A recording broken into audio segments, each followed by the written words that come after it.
Hello, hello. I'm Casey, And I'm Fallon. and this is Render the Darkness. Today we're going to be talking about Alcatraz Prison. And I will say ahead of time that this is a two-part episode because, my God, the history of this place. I can imagine. I did not know what I was diving into. I'd heard of it, but I didn't know a whole lot about it, and now I do. So, yay. Okay. The fact for this episode is that it is believed that Alexander the Great may have accidentally been buried alive due to him being paralyzed by a disease that didn't allow him to speak or move.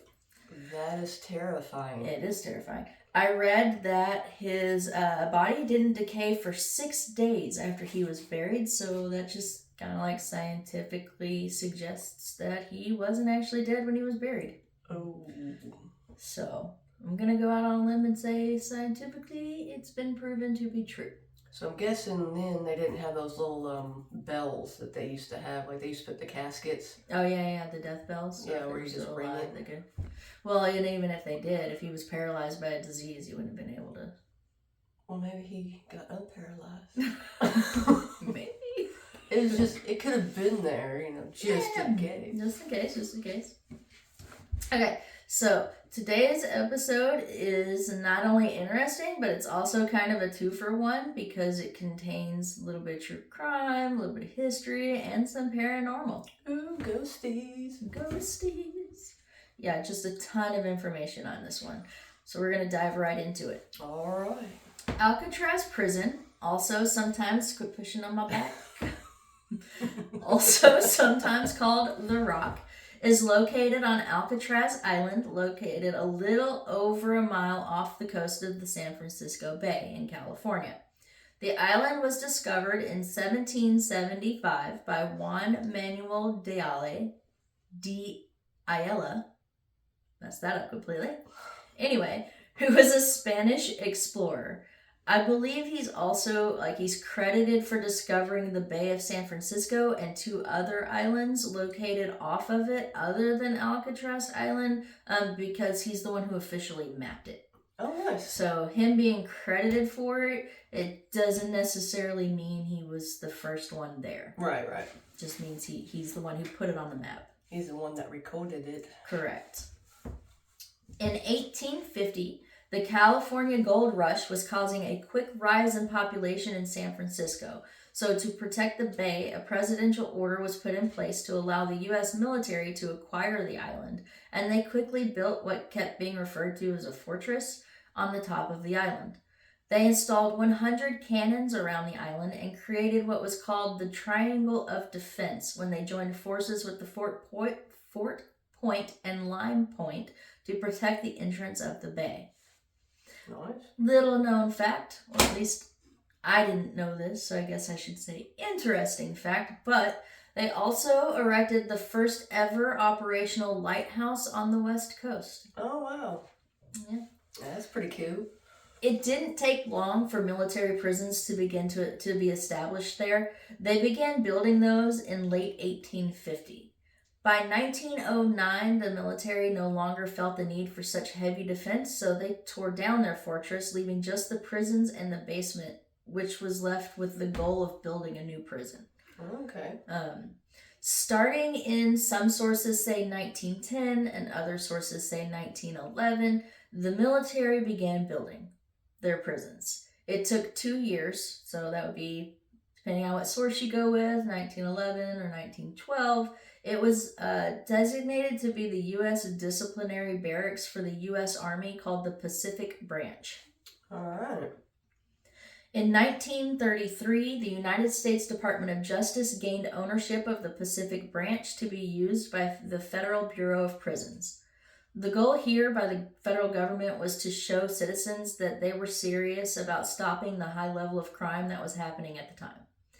To do this, they opened a maximum security, low privilege penitentiary. When building the prison, they made sure to modernize it. The main cell house was 3 stories. It had 4 blocks that were labeled A block, B block, C block, and D block. It also housed the warden's office, a barber room, a library, and a visitor room. The cells were 9 by 5 feet in width and length and 7 feet high. The cells consisted of a bed, desk, wash basin, and toilet. The D block was considered the scariest block because it's where the worst inmates were taken. This block had the isolation cells, often I think now referred to as solitary confinement cells. Okay. There were 6 of them that were often referred to as the hole.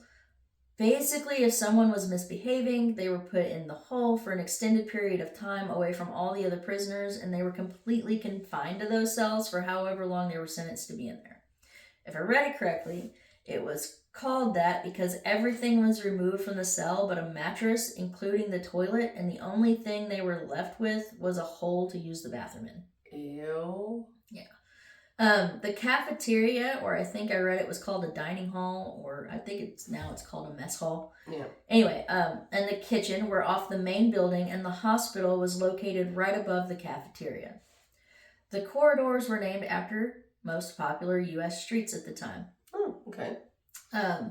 The prison could hold up to 336 prisoners at a time, but maintained an average of around 250 to 275. I think I read somewhere that the prison was never, ever actually full. Okay. The treatment of the inmates was said to be pretty rough at times because it was designed to not only house the worst of the worst, but it was also designed to break those criminals so they could be reformed.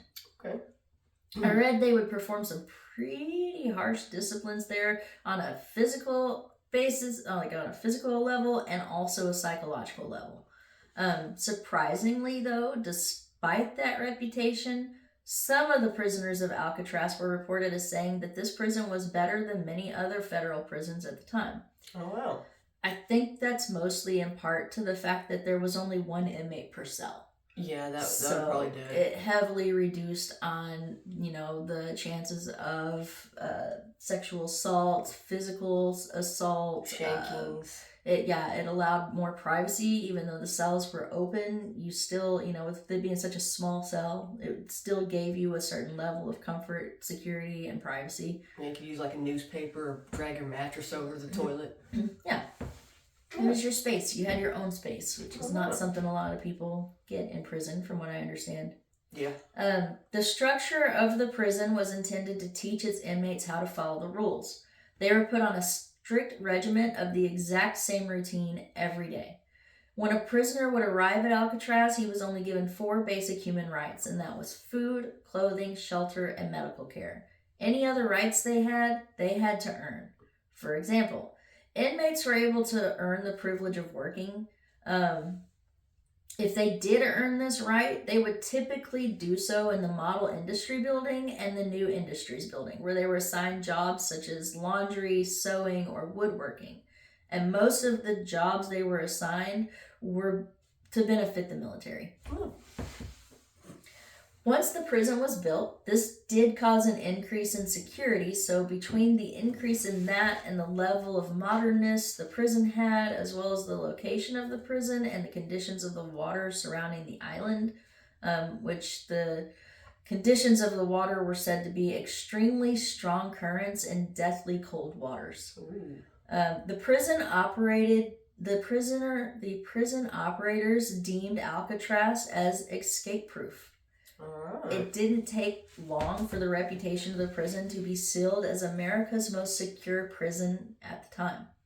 Which is why a lot of the inmates that they received there, they received because they were known for attempting to escape from other prisons. So they would be moved, if they were a flight risk, they would be moved to Alcatraz under the idea that they wouldn't be able to escape the island. Right, okay. It was possible to be released from the prison if an inmate could convince the staff and the warden that they were reformed and that they could in fact follow the rules of society and were no longer a threat. Oftentimes they would be transferred to other federal prisons to finish out their sentences, but as I'm sure anyone who knows anything about Alcatraz history knows, not all prisoners were reformed, and some got to leave in completely different ways. Let's talk about some of the more known prisoners of Alcatraz. Some of them we're going to talk about are, excuse me, Arthur Doc Barker and Alvis Carpus, who were well known members of the Barkus and Carpus gang, George Machine Gun Kelly, Ooh. James Whitey Bulger, and none other than Al Capone. Al Capone. Lots of mobsters and gang members seen the walls of this place. Sounds like it. Another famous inmate I wanted to mention was Robert Stroud, or AKA the Birdman. The Birdman. Yes, ma'am. This fella here, he was originally convicted of manslaughter, which landed him in the U.S. penitentiary on McNeil Island in Washington. Unfortunately, while there, he brutally attacked another inmate. Once that happened, he was moved to a penitentiary in Leavenworth, Kansas, where he murdered a guard. Oh. At that point, he was sentenced to death after being charged with first-degree murder. But, for whatever reason, in 1920, President Woodrow Wilson changed Stroud's death sentence to life in prison. Huh, I wonder why he did I that. have no idea why he did that. I tried to find it, but Huh.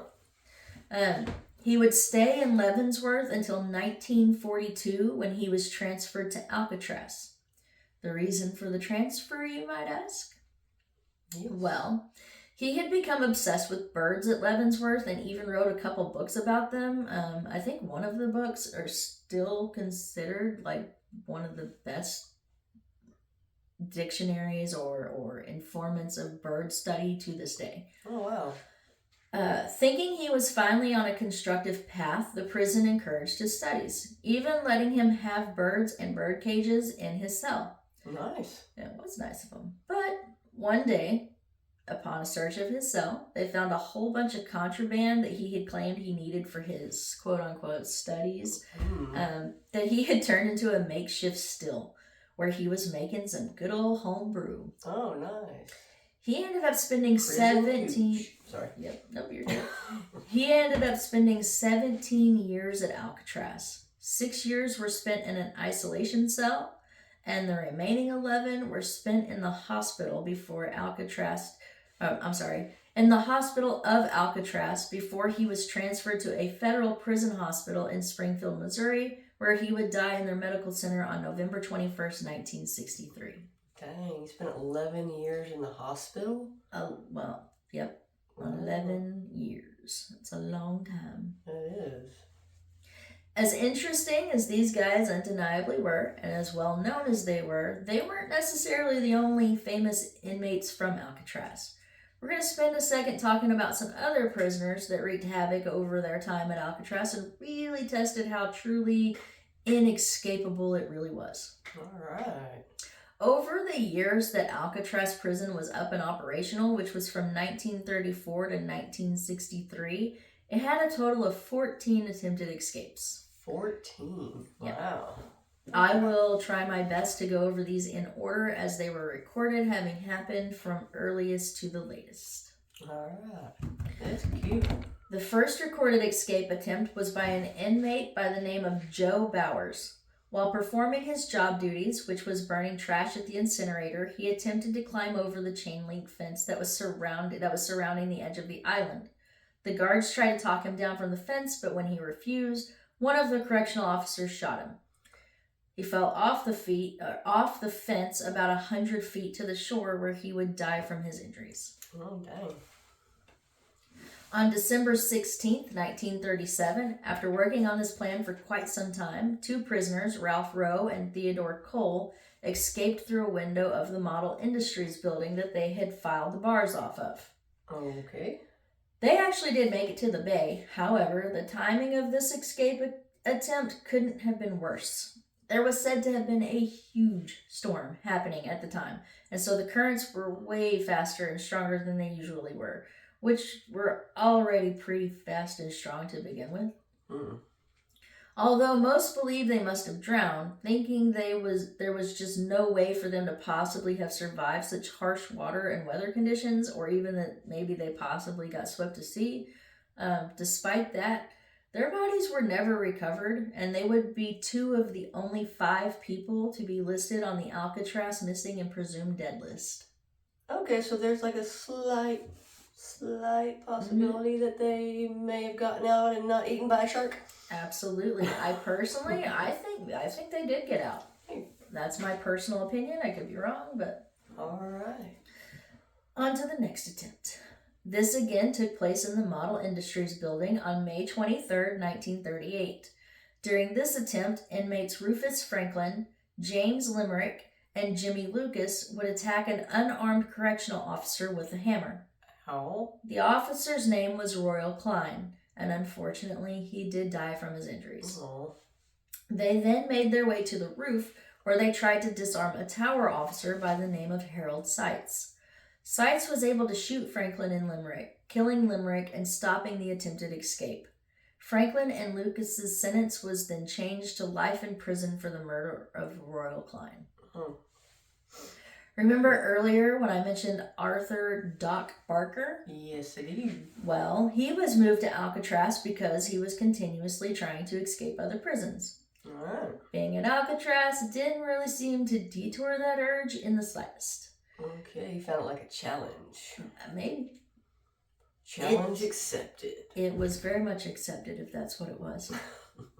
It's recorded that on January 13th, 1939, Barker and fellow inmates Henry Young, William Martin, Dale Stamphill, and Rufus McCain managed to saw through the bars of their isolation cells and somehow bent the bars on the windows, which, side note, you'll hear of inmates doing that a lot throughout these attempts, which, why were the bars so easy to bend?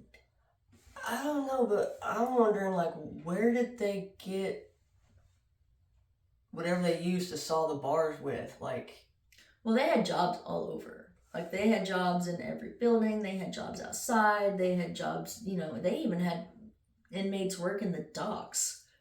So they weren't really checking them very well, I guess. I don't know if it's that they weren't checking them or that they just weren't well supervised in general. I don't know. Alrighty.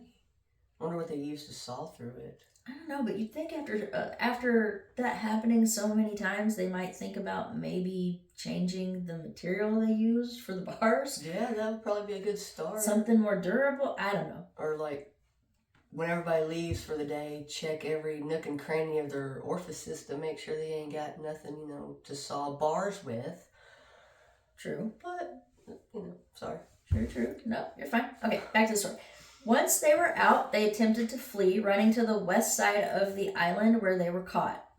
McCain and Martin peacefully surrendered, but Stamphill and Barker did not, causing both men to be shot. Oh. Barker would die from his injuries. Mm.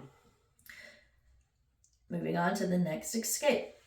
Attempted by inmates Arnold Kyle, Lloyd Barkdahl, which awesome last name. I like Lord. Not his name, but yeah, it's a good one. Sam Shockley and Joe Kretzer on May 21st, 1941. They were able to take several guards hostage again in the Industries building. What is up with this building? I'm not victim blaming here at all, but what was going on with these industry buildings? I don't know. They need to be watched at it a lot better. Yeah, like in the Lucas and Franklin attempt, the officer wasn't even armed. Right? Yeah. That's so crazy to me. Anyway, all right, off my box. One of the officers they had as a hostage was Paul Madigan, who was thankfully able to convince the men that escaping was impossible, so they surrendered. Good deal. And fun fact, Paul Madigan would go on to become the prison warden from 1955 to 1961. So good for Paul. Go Paul. Go Paul. It's his birthday. It's not his birthday. Okay. Unfortunately for the prison, it wouldn't take long for another escape attempt to be made. Just 3 months after the last one on September 15th, an inmate by the name of John Bayliss would try his hand at leaving the island. He did so while working garbage detail. Didn't take long for him to change his mind, it would seem, because apparently he decided the water was too cold. Don't blame him. The coldness is not fun. Yeah, ask Eskimo Fallon back here. Mm-hmm. He would get brave again later, and for some insane reason, he would attempt to flee and escape a courtroom of a federal court in San Francisco. Wow. Needless to say, this attempt was not successful. Oh.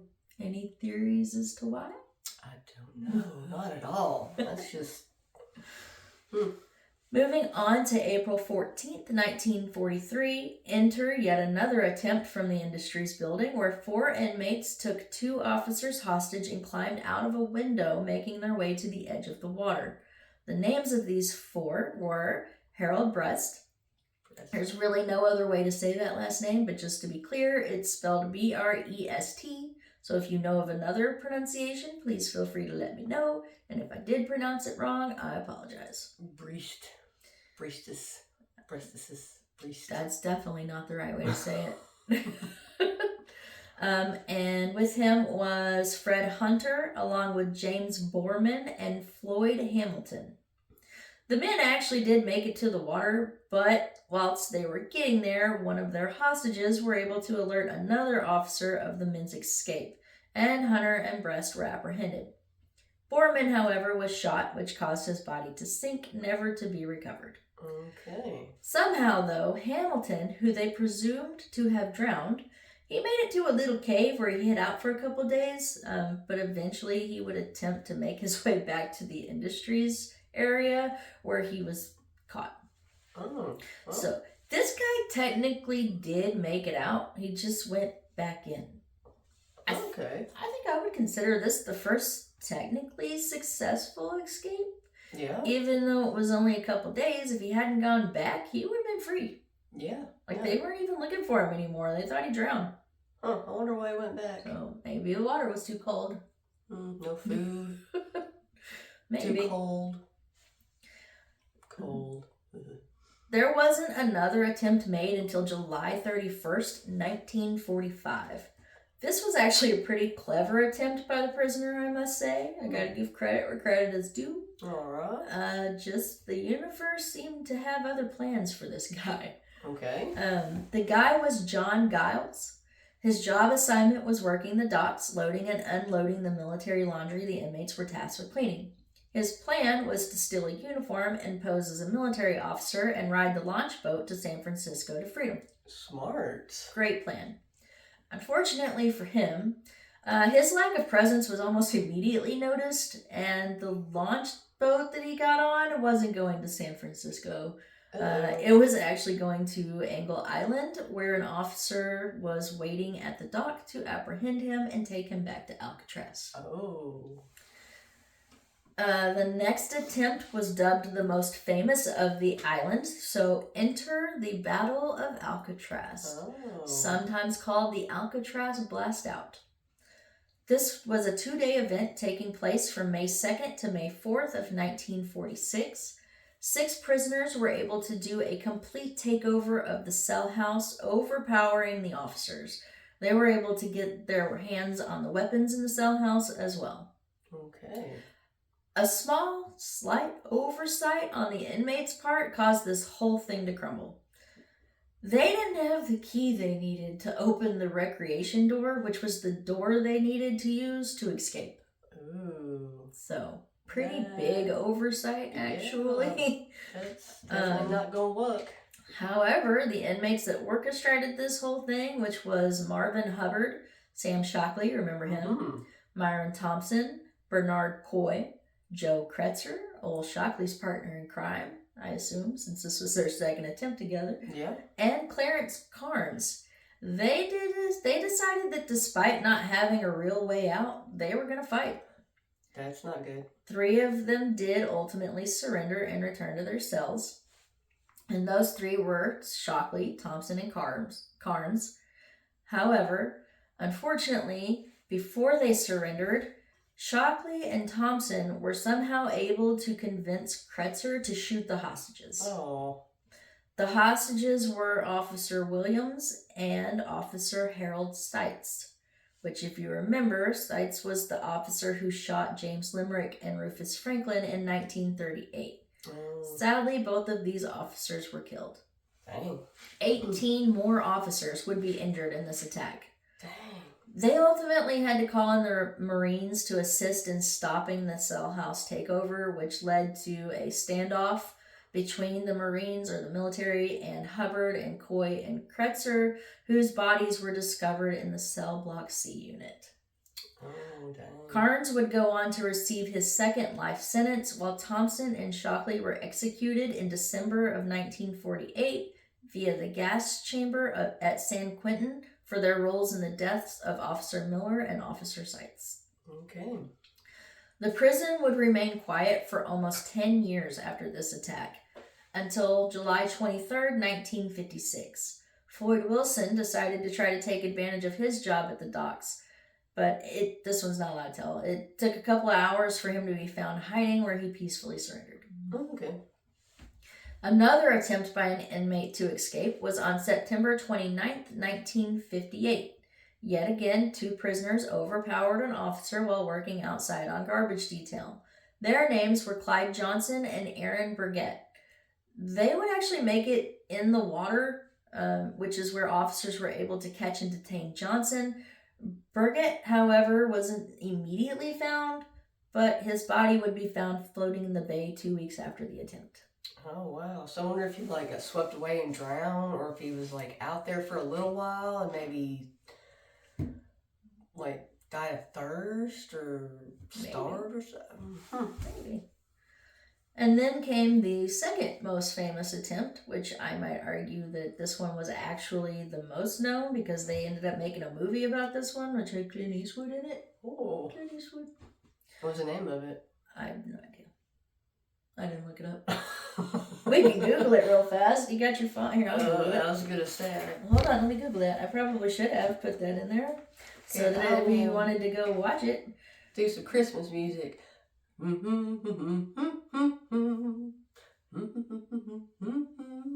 Not sponsored.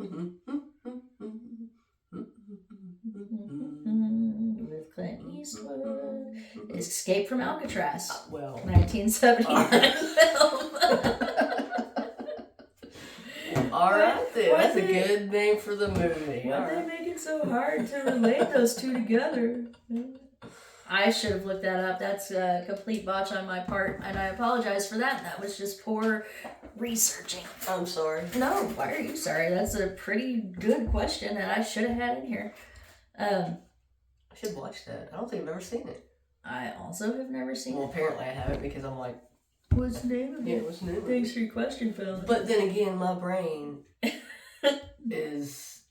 my memory is not good, so I could watch something and not remember it. So, That's true. Maybe I did see it. Yeah, and Grandpa always watched Clint Eastwood movies, so it's very possible that we've seen it when we were younger and we just were too young to comprehend what it was about, so we don't remember. Yeah, that's It's true. also very possible. Sorry. Anyways, it's okay. This one happened on June 11th, 1962. There were 4 inmates involved, 2 brothers, John and Clarence Anglin, another man named Alan West, and one more. It's a very, I don't know, it's like a very, what am I thinking of? Like country western movie kind of a name. Like you just see him kicking open the doors of a parlor with some guns on his hips. Anyway. Yeah, whenever he said, I just was thinking of Adam West. Adam West. I don't know who that is. Continue. And one more man named Frank Morris.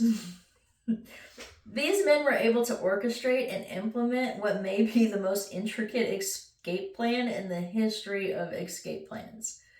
Even though the plan was technically executed on the 11th, it wasn't discovered until the 12th while officers were performing their morning bed checks. John and Clarence Anglin and Morris had cleverly staged and crafted dummies and had them laying in their beds in their place. These dummies were made out of plaster, painted the color of their skin, and had real human hair. They were so creepy looking. I'll definitely post a link for the pics of them in the show notes because they really were creepy. They were built well enough that they apparently had tricked the night guards into thinking the men were sleeping peacefully in their beds, which I will credit the real human hair for that one. Yep. I wonder where they kept them. Like the dummies. We'll get into that. Oh. Okay. We'll get into that. Carry on. Moving on. Alright. Once it was discovered the dummies were not the men, an extensive search began quickly. They also put out alerts to all the boat operators in the bay, contacted relatives of all 3 men, and had all of their records sent over. They all had a pretty wide history of escape attempts. Oh, go them. And the dummies weren't the only ingenious part of the plan. Let me tell you all the things these dudes concocted over the course of the year that they were putting this together, because there was evidence that they started devising this plan the December before they actually executed it. A whole year? Yeah. Wow, okay. Which really, once I tell you everything they did, that's not a lot of time to pull off everything that they pulled off. Oh, okay. One of them had come across some old saw blades, and it's believed that this is what kind of triggered the whole plotting of the escape. They managed to get a hold of a motor from a vacuum, which they used to make a drill out of. So they were hella crafty. Yeah, like some Inspector Gadget or MacGyver. There you go. MacGyver. Alright. They used the drill. I can stop saying alright. It's just like my cue word to bring myself back to, because I'm easily I'm a Gemini. What are you gonna do? I was fixing to do the Matthew McConaughey thing, but I was like, I did not do that. But it would have to be the Jim Carrey version of the McConaughey thing. Have you ever seen him do it? Yeah. Like the really over drama. Anyways. And the Lincoln commercial. Yeah. Sorry. They used the drill to start making tiny holes all around the vents that were in their cells. They did that until they were able to remove the piece of wall that was located around the vent. Okay. I don't know how they cloaked or hid the tiny holes before you asked while they were working on it, but I did read that they just kind of like stuffed debris, whatever they could find, pieces of cardboard, whatever, to hide them. And the guards didn't think that was weird, just like little pieces of cardboard sticking out the wall. I mean, I would think they would have taken the time to make sure it was smooth. Oh, okay. Okay, don't ask me why on this next part. Okay. But directly behind their cells was a completely unguarded utility room, which they used to get to the area they had set up as a workshop. Okay. What they would do is one of them would keep watch for guards using a homemade periscope, while the others worked on their escape items. Okay. They somehow managed to obtain more than 50 raincoats. They used those to make their getaway rafts and their life jacket. Oh, dang. Said that backwards. They used those to make their getaway raft and their life jackets. Oh. Plural and singular is important. Yes. They used the prison steam pipes to seal or sew the material together. And they made wooden paddles, and they found some kind of a musical instrument that they were able to make a tool out of that they could use to blow up the raft. Dang, these guys were really... Yeah. Then they mapped a route of the prison using the pipe system that it had. These pipes led to a ventilator that they would eventually pry open. Okay. They did this and were able to hide that the ventilator was loose by making fake bolts out of soap. What? Dang. See, instead of doing all this, they should, be better people, get out in society, use this stuff for good, productive things, because they seem like they are very smart. Morse was regarded as being extremely highly intelligent. Wow, that sounds amazing. And West was also noted as being intelligent. I'm not so sure about the England brothers, but so I don't know how much of the orchestrating was their plan. But I do know, like I said, I did read that Morris and West were really smart. Wow. The plan was that all 4 men would go into the corridor, grab their getaway stuff, climb out of the ventilator, get on the roof, climb down the smokestacks of the bakery, get over the fence, and then sneak down and launch their raft off the north shore of the island. Wait, the prison had a bakery? It had a bakery. Wow. Well, you got to keep in mind, which I'll get more into how the island was set up in the second part, but you got to keep in mind that it wasn't only a prison there. Like people lived there. Oh, okay. Like there was because you had all of the staff who lived there. Oh, okay. There Yeah, was that makes like a sense. ward's mansion, and most of the staff had some kind of like a maid or a housekeeper that lived there that had their own houses, and so it was like a tiny little community, its own little community that was centered around the fact that it was a prison, and That the makes main sense. goal was to obviously secure the prison, but it wouldn't have been feasible for people to travel back and forth from Right. off the island to the island every day to perform, to go to work. So people lived there. Okay, that makes sense. I don't know why I was thinking it was just a prison, and I wasn't thinking about what people were doing. I was just like, there's a bakery on a prison. No, there was a bakery, but yeah, like I said, there was people who lived on the island. All right. The plan, however, only worked for 3 of them. West was the only one who did not have his vent grill entirely removed by the time they were ready to orchestrate the plan, so the other 3 men just left him behind. Oh, well. And you had a whole year, guy.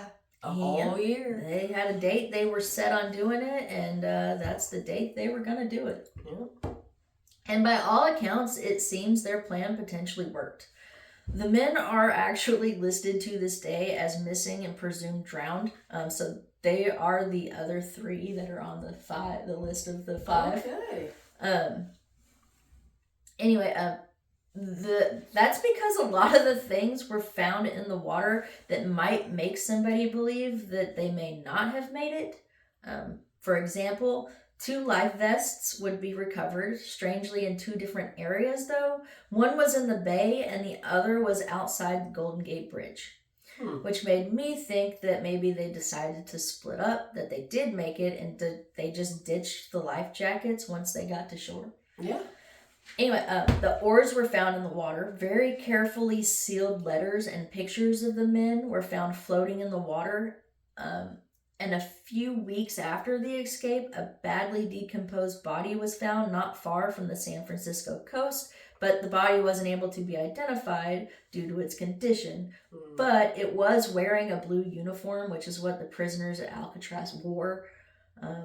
So, I mean, there's evidence that they may not have made it, but what do you think? I think they made it. I was going to say, before you said, they found a body, I was thinking, like, maybe they threw those things out there to make them think that they drowned so they wouldn't go looking for them. Yeah. But since you said that about the body in the blue uniform, one of them may have. See, I personally think that at least 2 of them made it. Like, Morris was, like I said earlier, he was extremely smart, but the other 2 were brothers. So I would think that if something did go wrong, they would do everything possible to save each other. So, it's also been proven multiple times. Not only is it entirely possible to make the float from the island to the shore, but it can be easily swam if conditions are right, or even if a person is fit enough or a good enough swimmer. So who's to say they didn't make it? Well, they may have. There was also a myth at the time that sharks surrounded the island, but it's since been proven that no man-eating sharks actually live anywhere near the San Francisco Bay. And I will say, too, that I did read that, it wasn't that long ago that there were 2 10-year-olds that made the swim. Really? Yeah. Wow. So, there was another guy who made the swim while also, I think he was pulling a raft or pulling a boat or something. He had something attached to him and he made the swim. So, it's entirely possible to make that swim if conditions are right. Gotcha. So, I think, personally, at least 2 of them made it. I don't know which 2, but that's my opinion. I'm going to say that one guy probably definitely made it. Morris? Yeah. Because he was so smart. Yeah. The last and final attempt to escape was made by Daryl Parker and John Paul Scott on December 16th, 1962. They bent some of the bars on the window in the basement and made it to the water. Parker was found on some rocks not far from the island. Scott got swept out by the current of the water, but was later found near Fort Point and taken to the Presidio Army Base Hospital because he was said to be hypothermic and in shock.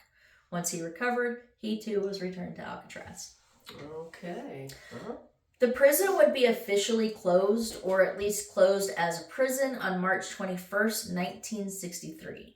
Apparently, this happened because it was just way too expensive to justify keeping the prison open any longer. Just for the maintenance and restoration that would have been required to keep the prison open, it would cost them an estimated $3 to $5 million. Ooh. That's just the maintenance and restoration. The daily cost of running the prison was around a staggering $10 or so a day. And just to give you an idea of how expensive that is, most other federal prisons at the time cost an average of $3 a day. Oh, dang.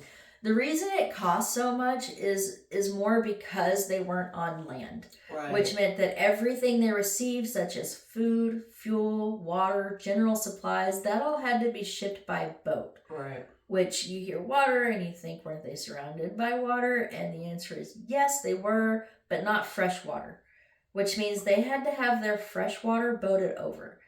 I read they boated over an average of 1 million gallons of water a week. Ooh. Well, I mean, they were doing a lot of laundry. They had that nice little bakery on the island. I'm just going to keep talking about that bakery. You are focused on that bakery. What did they serve at that bakery? Right. Maybe that's my next case, part 3. The bakery of Alcatraz. So you can see why the government would eventually deem it no longer feasible to keep it open, and so it closed. Right. Okay. That wouldn't, however, be the last time people would hear about Alcatraz, though, which is where I'm going to stop this episode, and we'll continue into part 2, where we will talk about the occupation of Alcatraz that began in 1969 and what led up to that, and also the suspected ghosts that are known to be residing on the island. Ghost Stories, part 2. Come back for the ghost of Alcatraz. It's not all it's about, but it's a lot of it. Yeah. So yeah, that is the first part of my story about Alcatraz prison. Awesome. That was really good.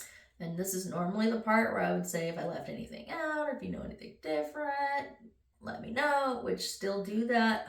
But also kind of wait till part 2 so you can see what I do actually leave out and what I do actually include. Because I do include a lot more of the history behind the island in part 2. And so yeah. Ghosties. Part 1. Get ready for some ghosts on part 2. I'm just going to stop singing and I'm sorry to do that to you.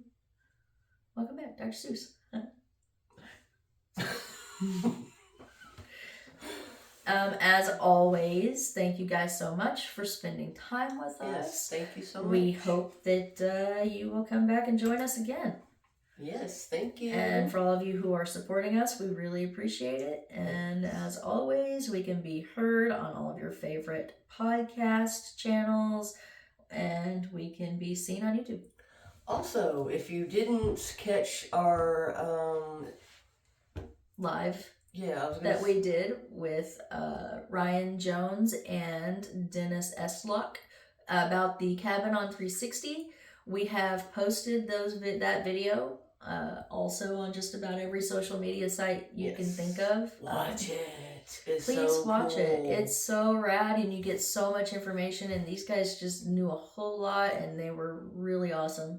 Yeah, if you like paranormal, if you want to try to catch something, go rent a cabin. Or if you want to support preservation of history and land, and just please check it out. Like the Cabin of 360. So they have a website. It's really interesting, super cool. Yeah, and I'm on blank. The podcast. It's called. Oh yes, Ryan Jones also hosts a podcast called The Freaking Awesome Paranormal Show. I've listened to a little bit of that. Also, cool. Very awesome. So check that out too if you have a little extra time and you're looking for another podcast to listen to. So shout out to those guys for being so great and really awesome first guests. Yeah, first guests. And hey, if you want to come on, You got a story to tell, ghost story, true crime story, something that's important to you, folklore, myth, legend, cryptids, whatever. About your little black kitty cat up a tree. Yeah, just reach out, give us an email, comment, whatever. If you just want to come on and say hi. Absolutely. Well, I will do a whole episode of listeners just saying hi. I don't care. Hey. But yeah. Next caller. Hi. Look forward to hearing from you. So, yeah. I have a little phone set up. Just, so you can see the lights. I see the light at the end of the tunnel now. All right. Thank you, guys. we are Render the Darkness. Bye. Ooh. That was more like a cat.